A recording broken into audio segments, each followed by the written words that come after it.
अस्सलामुअलैकुम class 7 students, how are you all. I hope आप सब खैरियत से होंगे।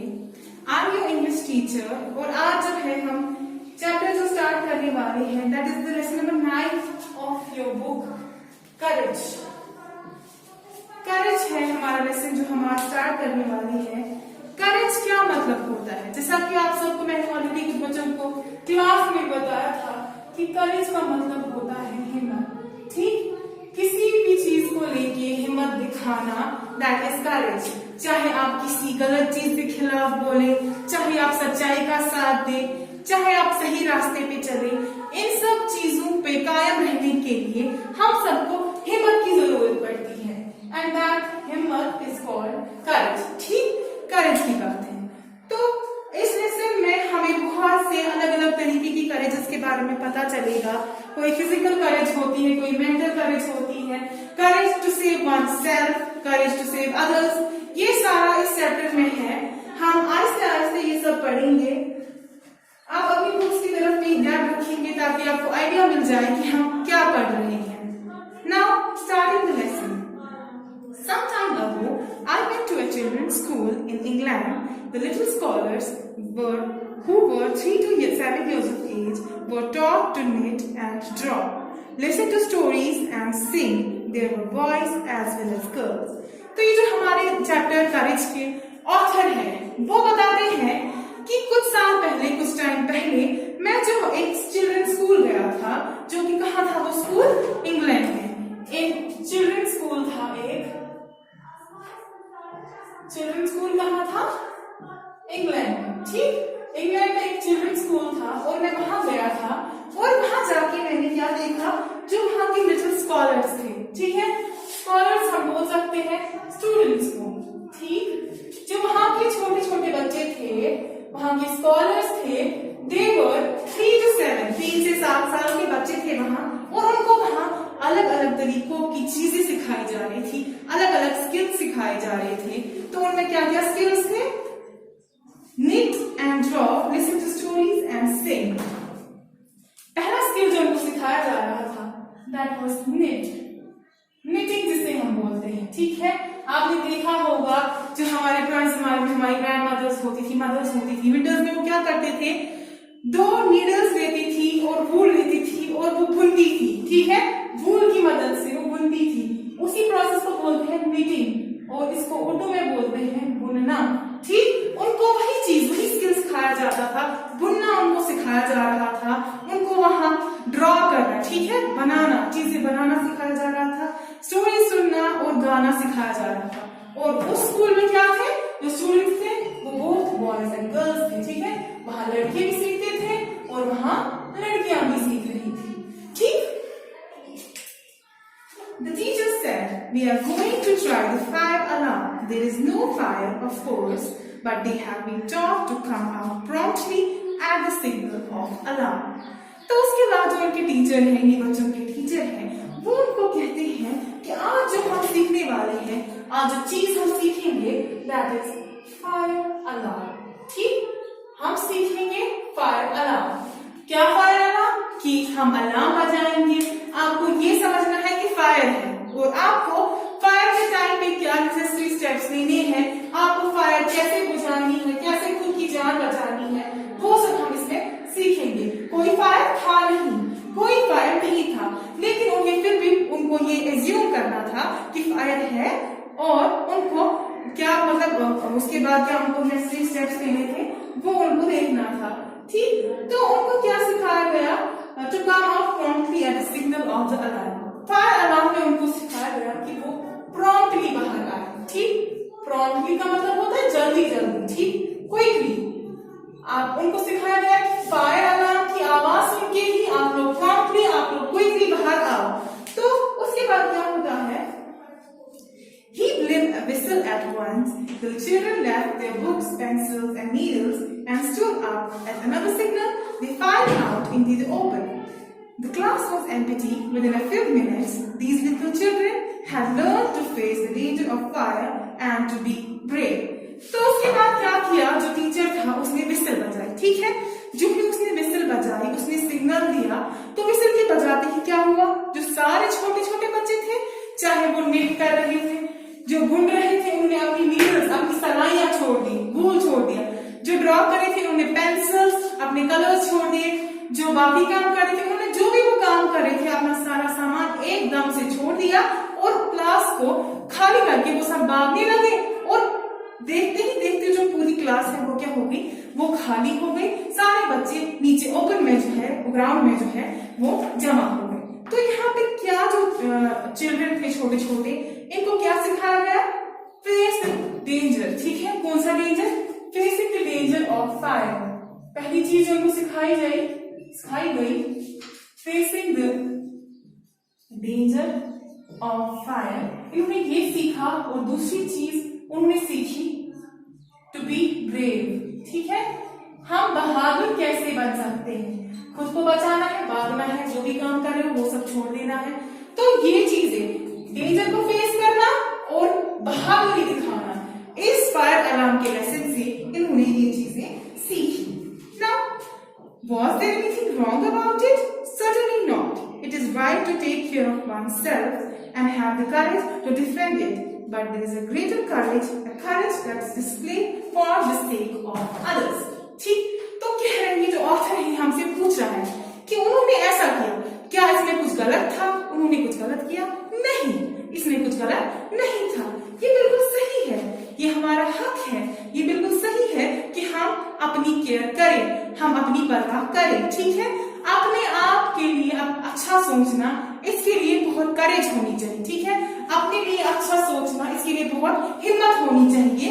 लेकिन ज्यादा हिम्मत तब लगती है that is displayed for the sake of others. ठीक है, that means एक करेज हो गई जो हम खुद के लिए यूज करते हैं एंड दूसरी हो गई जो हम दूसरों के लिए यूज करते हैं। तो यहाँ पे हमें पता चला कि करेज की पहली दो किस्में क्या है, दो टाइप्स इसको लेसन में डिफाइन की गई है।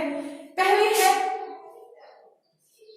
करेज, ऐसी करेज जो हम किसके लिए होती है? फॉर वंस ओन सेल्फ, एक इंसान को खुद के लिए जो होती है।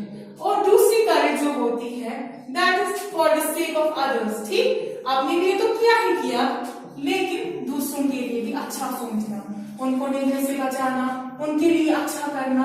ठीक, उसके लिए भी क्या लगती है? हिम्मत। ठीक, वो भी होती है करेज। Now, let me tell you the story of Madhava as recorded by Bhavabhuti. अब हमें ऑथर जो है वो एक स्टोरी के बारे में बता रही है, जो स्टोरी है माधवा की। ठीक है, माधवा की स्टोरी है और कहाँ पे रिकॉर्ड, किसने रिकॉर्ड की है?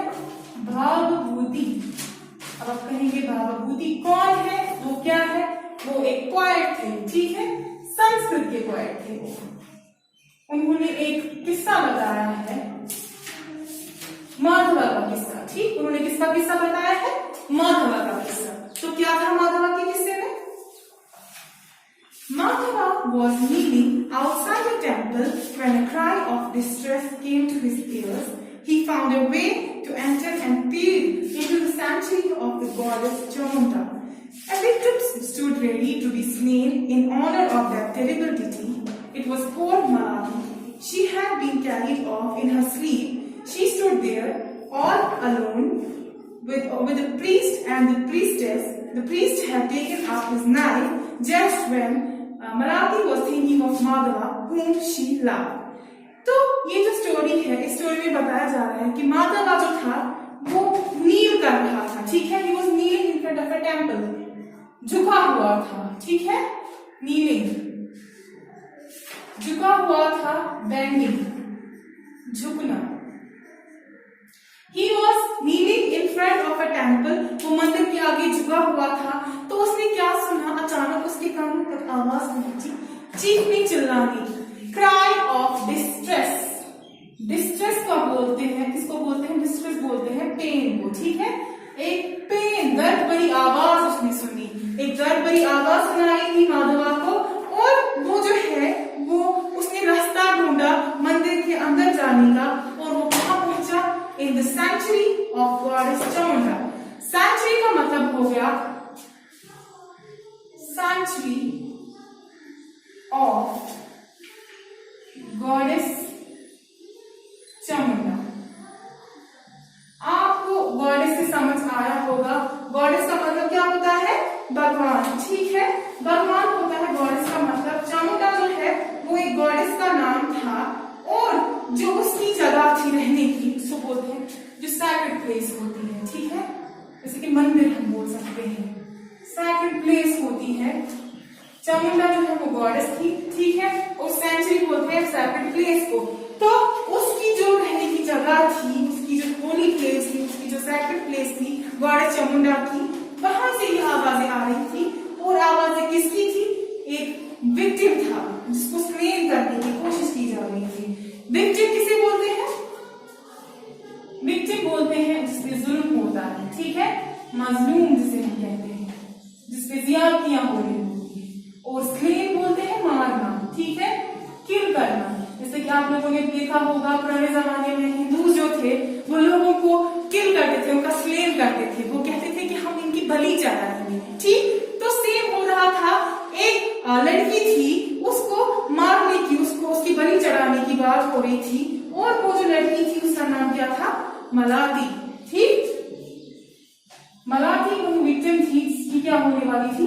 इसकी बलि चढ़ने वाली थी, ठीक। वो जो है उसको नींद में उठा के लाया गया था इस मंदिर में, और इसको मारने की तैयारी हो रही थी। मंदिर में प्रीस्ट था, प्रीस्ट बोलते हैं पुजारी को या पंडित को, एंड उसकी वाइफ थी, ठीक है, प्रीस्टेस इसको बोलते हैं, पुजारन, प्रीस्टेस। तो वो मंदिर में थे और वो नाइफ लेकर खड़े थे, वो तैयार थे किस चीज के लिए? मलाती को मारने के लिए। तो जो ही मलाती जो है, आप जो उसको मारने ही वाले थे, वो सोच रही थी किसके बारे में? माधवा के बारे में, ठीक। वो माधवा को पसंद करती थी, और जो ही वो मरने वाली थी, she was thinking of Madhava. उसके बाद क्या हुआ? O Madhava, Lord of my heart, oh that I may live in thy memory when I am dead and gone. तो ये जो है मलाती माधवा से कहती है कि आप मेरे दिल के गॉड हो, लॉर्ड हो, ठीक है।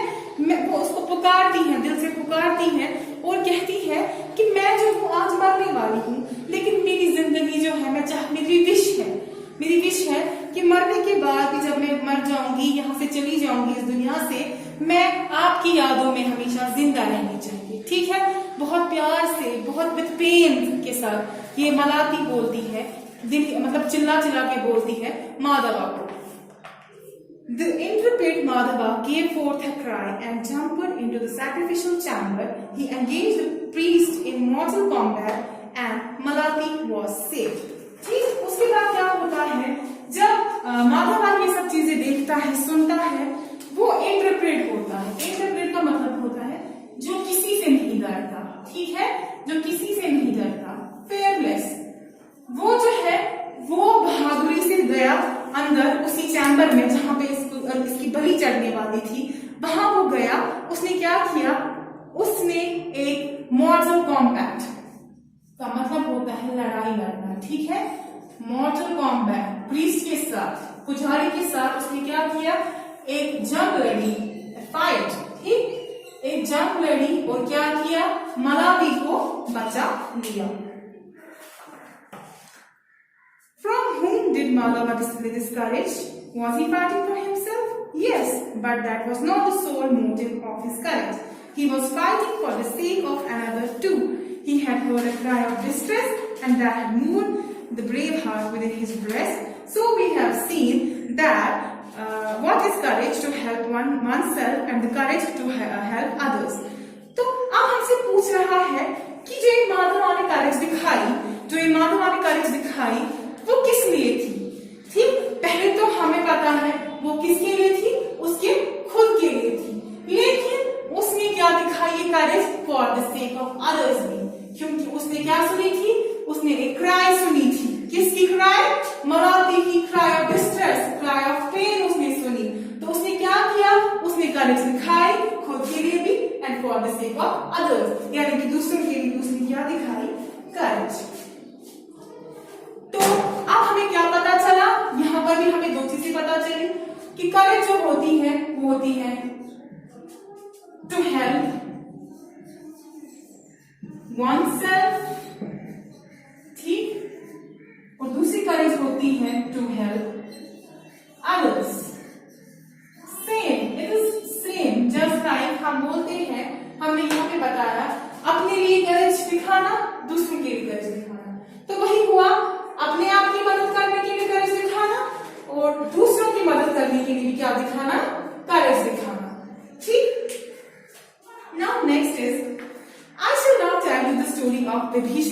the hero, he too had braved a danger, but a danger that was more than that of a death.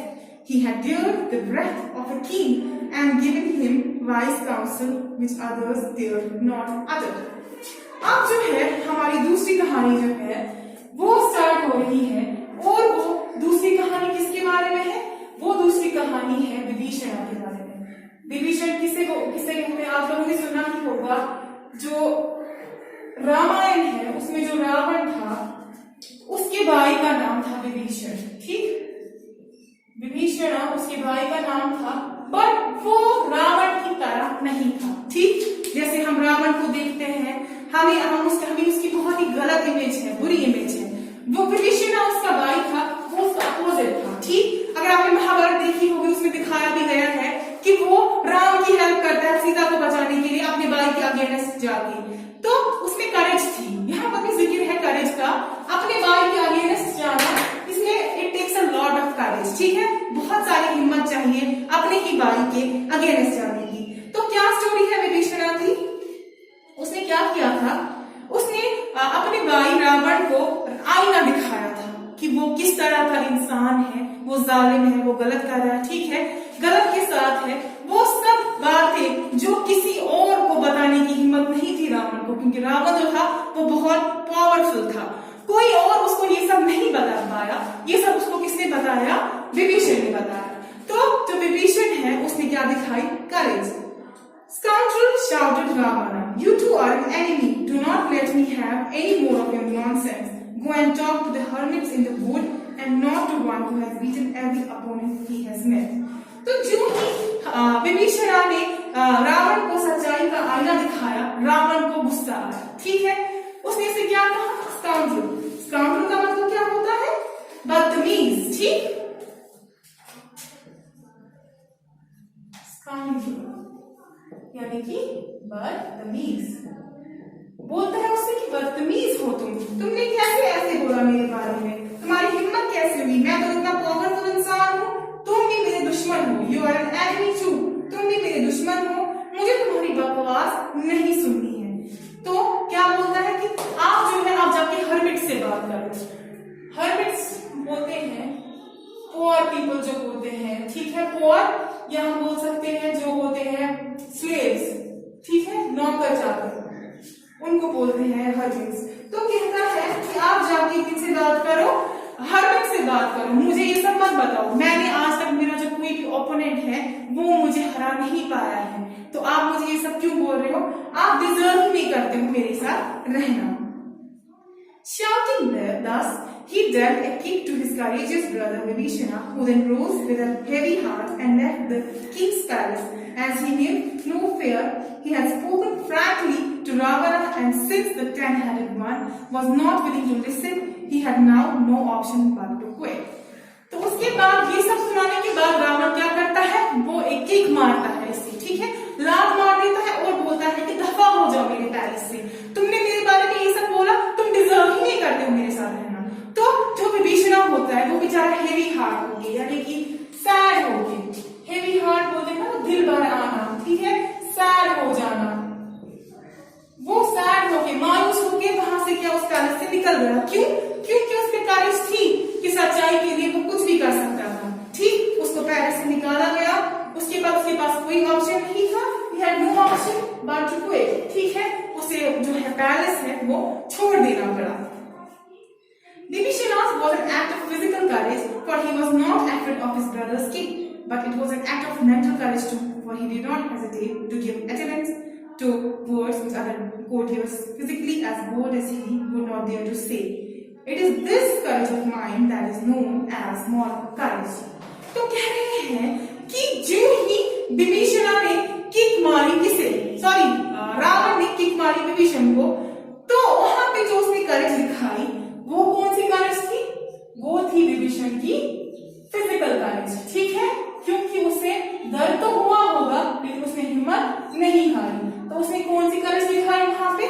Physical करेज। लेकिन उसने सिर्फ इतना ही नहीं किया, उसने साथ में कौन सी करेज दिखाई? हमें मेंटल करेज भी दी। अब मेंटल करेज का मतलब क्या है? मेंटल करेज यानी कि उसने बिल्कुल भी हेजिटेट नहीं किया हेजिटेट यानी कि उसने बिल्कुल भी खुद को मतलब ऐसा होने नहीं दिया कि वो अपने भाई की जो भी तारीफ करे, उसका साथ दे उसके जुल्म में, ठीक है। उसने करेज दी, उसने बिल्कुल सच बोला, ठीक है, अपने भाई के खिलाफ सच बोला।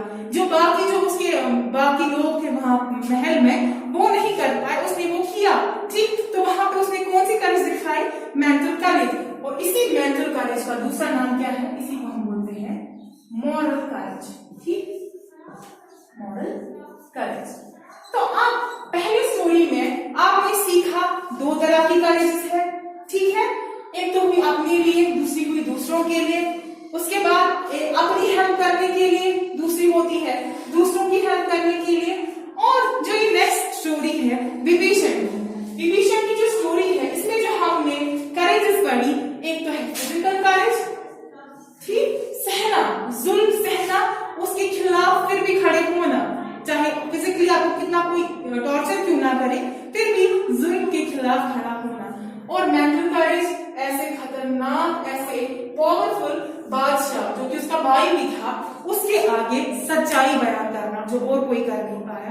That is mental courage, physical courage and mental courage. And इसी मेंटल करेज को क्या बोला जाता है? इसी मेंटल करेज को बोलते हैं moral courage. I think this is enough for today, क्योंकि ये बहुत बड़ा चैप्टर है, इतना आज के लिए काफी है। इंशाल्लाह we will continue this in the next lesson. तब तक के लिए टेक केयर, अल्लाह हाफिज।